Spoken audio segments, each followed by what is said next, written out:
Hi, Hels. It's lovely to see you. Hi, Rach. Thanks for having me. Good morning. How are you today? I'm very well, actually. Feeling very sprightly despite the awful weather. We always talk about weather in England, don't we? I should do that. Do you know what? My children now check the weather every morning, which I'm like, oh my gosh, they're Start. already in that cycle. But we are obsessed, aren't we? We are. We are. It's bonding.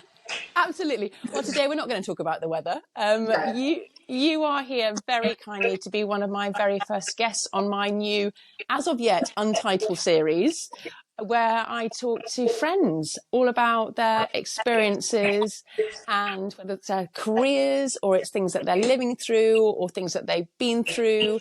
And I've been wanting to do it for a bit. And I think you're one of the first people I spoke to, and you were like, Rach, you've got to do this. You just got Yeah. to do it. And I'm so grateful for that support and that enthusiasm. I am so grateful to be number one. You are. You're my guinea pig. Yeah. Pop the interview cherry. Yes, exactly.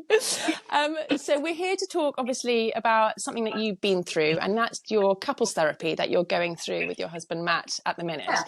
But before we get to that, I wanted to kind of give a little bit of context to our friendship.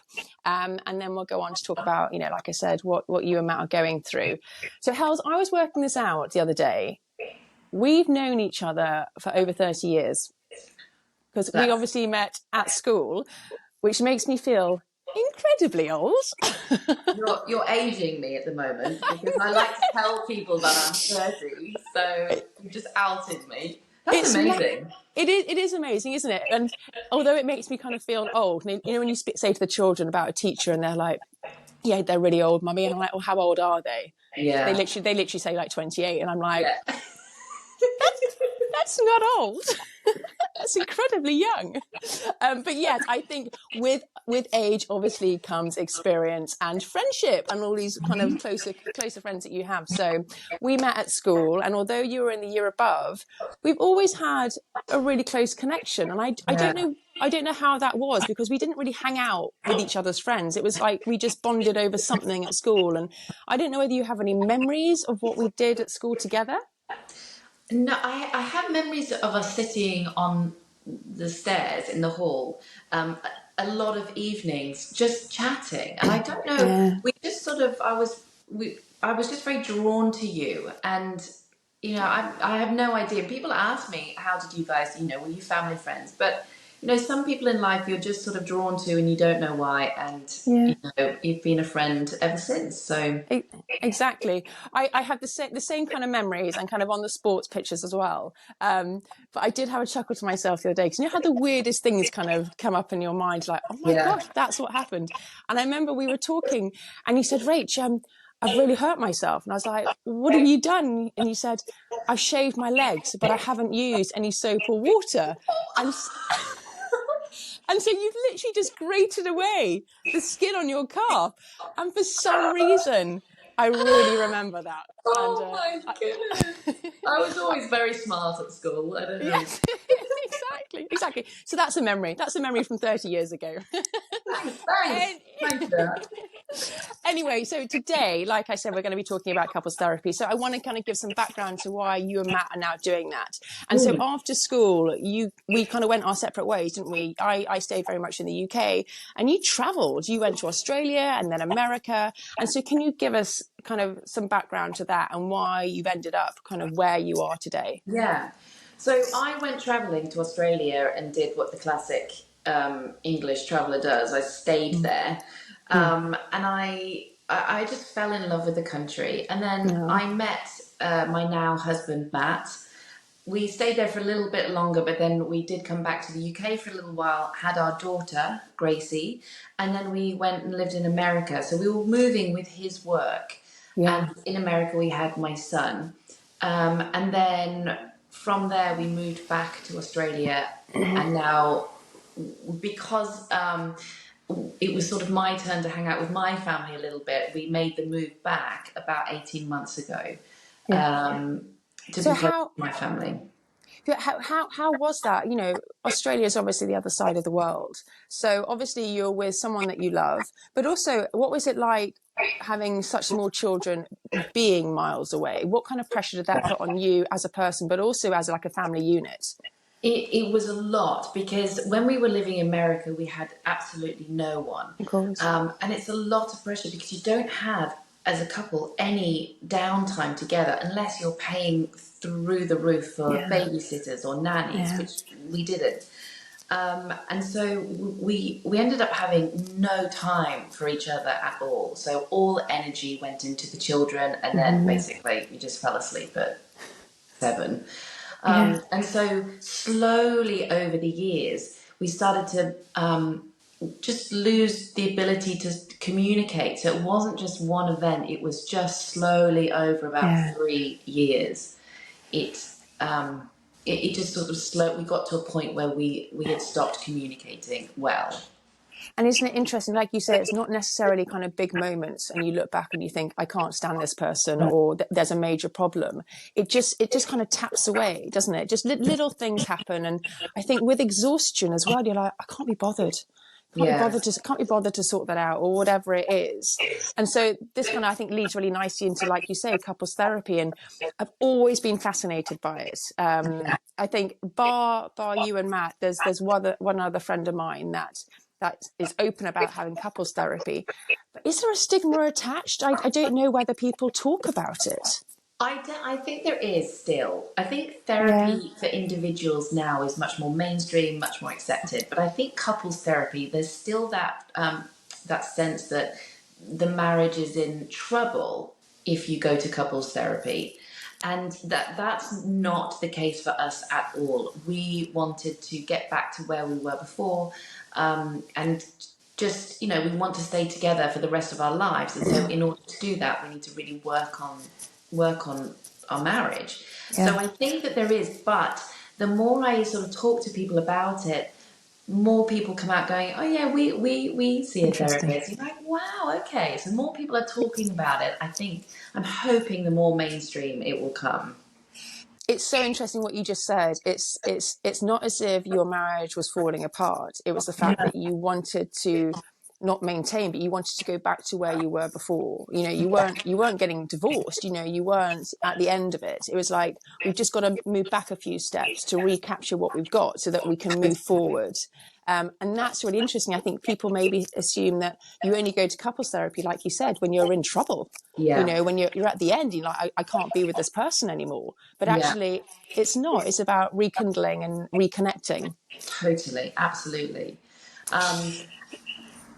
So, I thought you were gonna go on. It's fine. No, I can say something. Okay. So you're at this place where you're like, we're losing what we had. We've got these little people in our lives, and we are totally devoted to them. And whether it's children, or whether it's careers, or whether it's family commitments, everyone has their own unique situation when they're with someone else. But you personally had, obviously, these little people. You had no respite, i.e., had no one to support you. Yeah. So was it you that introduced the idea of couples therapy to Matt, or I assume it is. I assume the woman does it, or was it different in your case? I think it's very common for the female in the relationship to instigate therapy. In my case, it was the opposite way around. Interesting. It was Matt that came to me one day and just said, how do you feel about maybe seeing a therapist? And I was completely on board.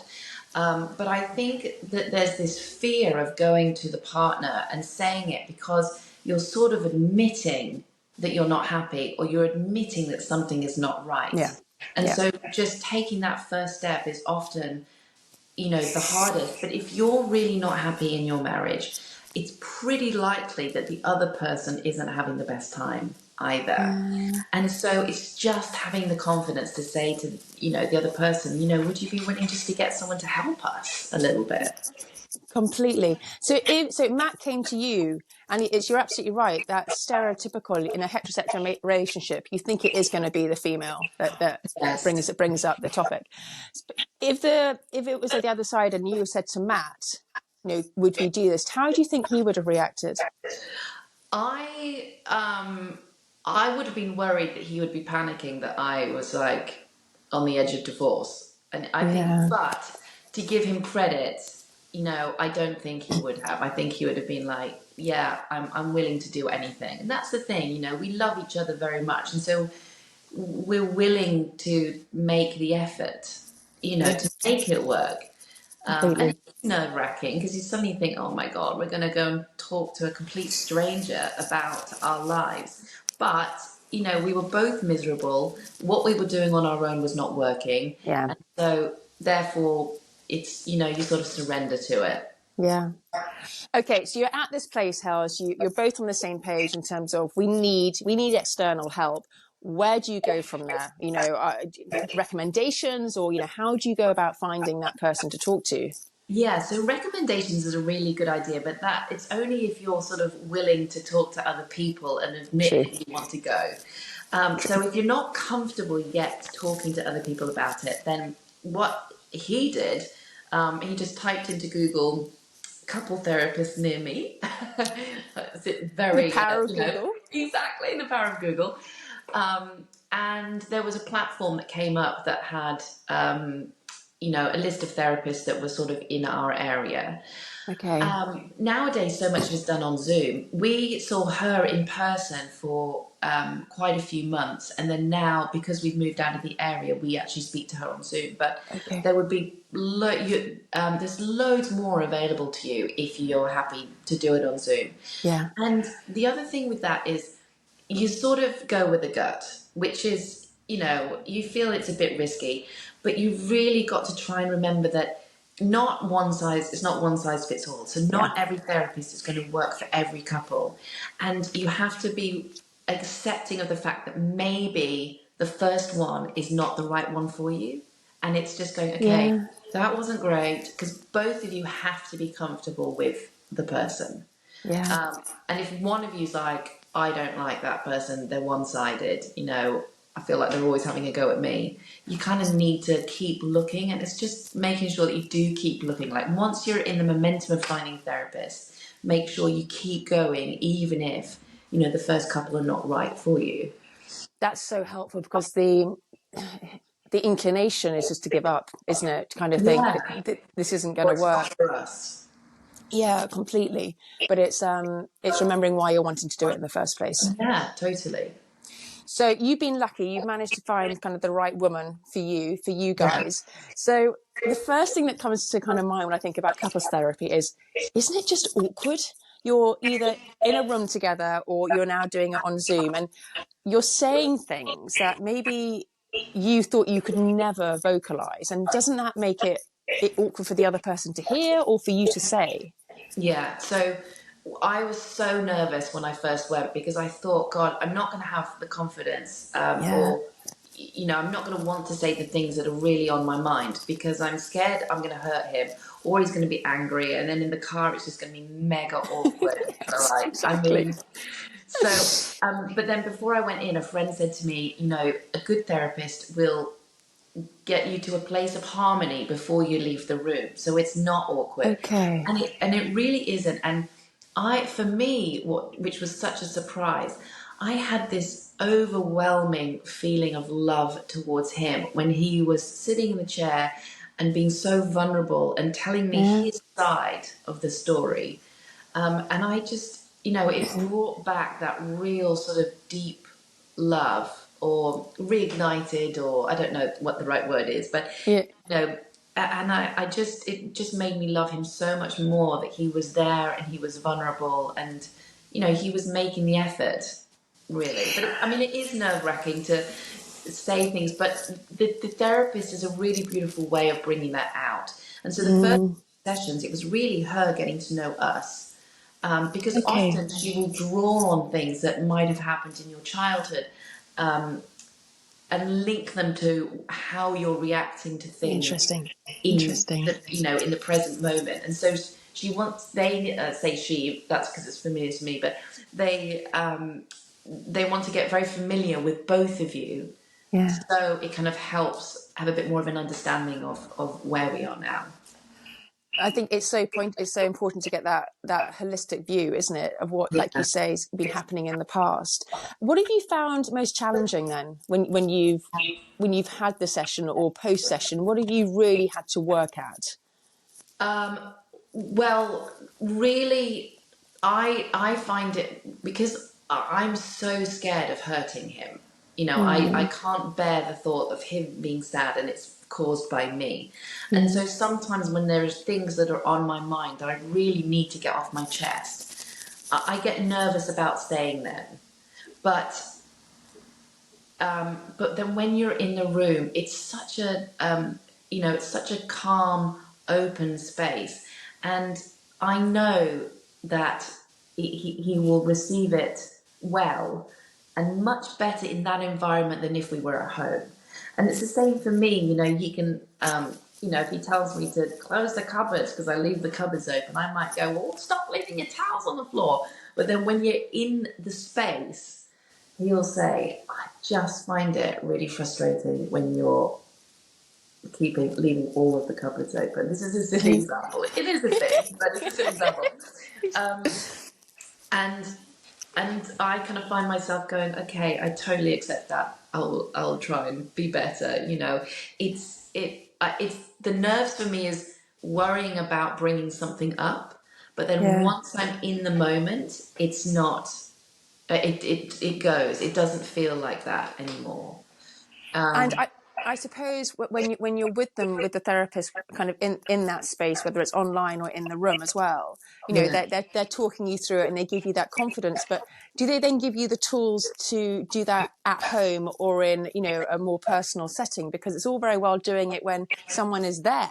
Because I don't know, yes, I'd almost kind of feel you're on good behaviour, like, oh yes, darling, sorry, I won't do that again. But actually, yeah, it's the day to day, isn't it? That's what you're trying to sort out here. So do you come away with that confidence to be like, this is how she talked us through it, and that's how we can apply it when it's happening 2 days later? yes. So we start to because you're talking in a way that's very respectful of each other in the room. It's almost like it's practice for when you get out. And Okay. so when we're in normal life and something comes up, I will kind of check back and think, okay, well, I brought something else up in the room this way. I'm going to try that. Or Okay. the other thing is I also sometimes, if I don't want to bring it up, I'm like, I'm going to just store that and wait until therapy and bring it up in therapy. I'm going to bank that. I'm going to Yeah, bank that that annoyance. is banked. But do you know, and what I was thinking of this really, like, I think it was quite a helpful story. I had a friend whose husband, um, it makes him sound like a monster, but he's really not, has anger issues. And so occasionally he'll sort of lose his temper and shout and then checks himself, And when my friend suggested to him about counselling, he said, I'm just nervous about going because I think the therapist is just going to think I'm horrendous for being, losing my temper. Yeah. And they eventually went, and he felt so heard because he would say, I know I lose my temper. And they unpacked that. And he Yeah. felt so heard and understood that it wasn't what he was expecting. And so Yeah. often I think sometimes if you know one of your behaviors is not right and is going to get picked apart, sometimes that stops you from going. Yeah. But the therapist or counselor is there, to help you, not to, tell you off or agree with your partner how awful you are. Yeah.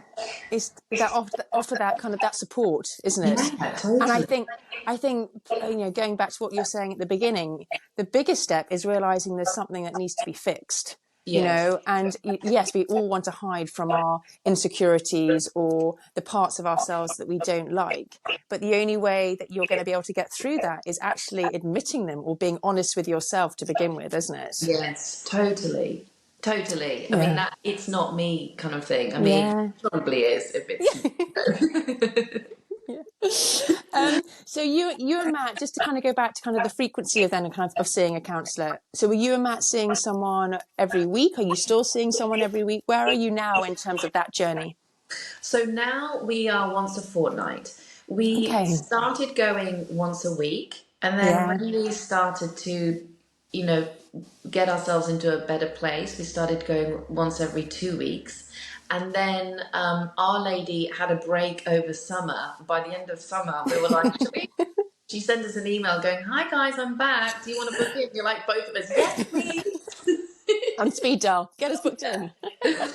And so now we are, we're every other week, and that might not stay. We get to a point where we're feeling pretty good, but you know, it definitely has brought us together. It really has. It's united us, and you know, my husband jokes. He says if someone else gets married and we go to the wedding, we're going to get them a therapy session. You know, because it honestly, it's been a game changer for our marriage. It really has. That's amazing. Well, I was going to ask you what's the best thing that you got out of it, and maybe you've answered that. Maybe it's changed everything Yeah, from what it was. it's a trust now, that knowing that if something's on my mind, I can talk to him and he will receive it, and the same back.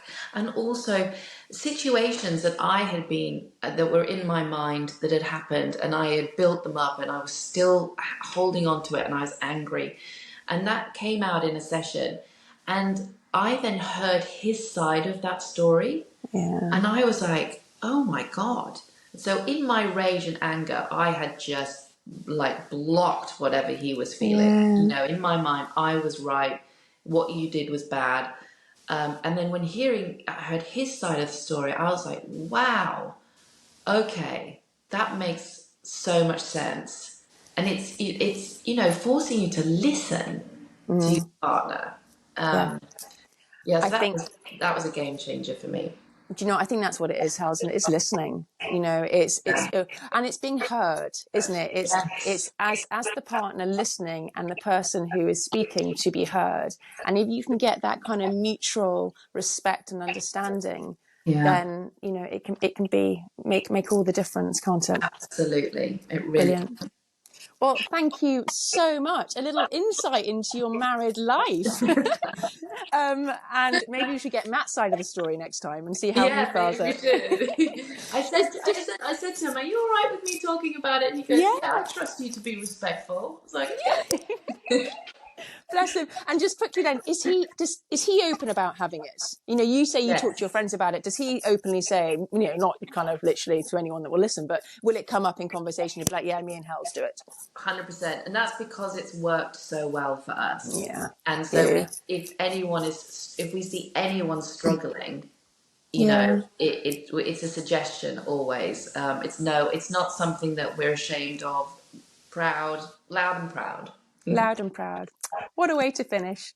Thank you so much. And actually, this is just part one of part two, because Yes. I'm getting you back. I'm going to get you Oh back on yeah. here. There's a lot happening Yeah, here. exactly.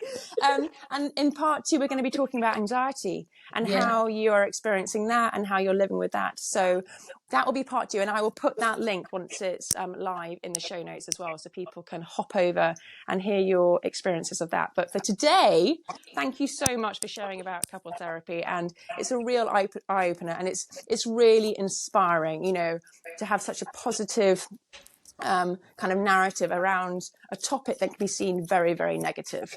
Yeah. And, you know, the best thing that can come out of it is, like you say, to keep on talking with each other, which is Thanks, what we Rach. all want. And I love what you're doing. This is so powerful. Oh, So oh, powerful. bless you. Thank you. You can definitely come back. We will speak very soon. Lots of love to you. Lots of love, Rach. Bye. Bye. Bye.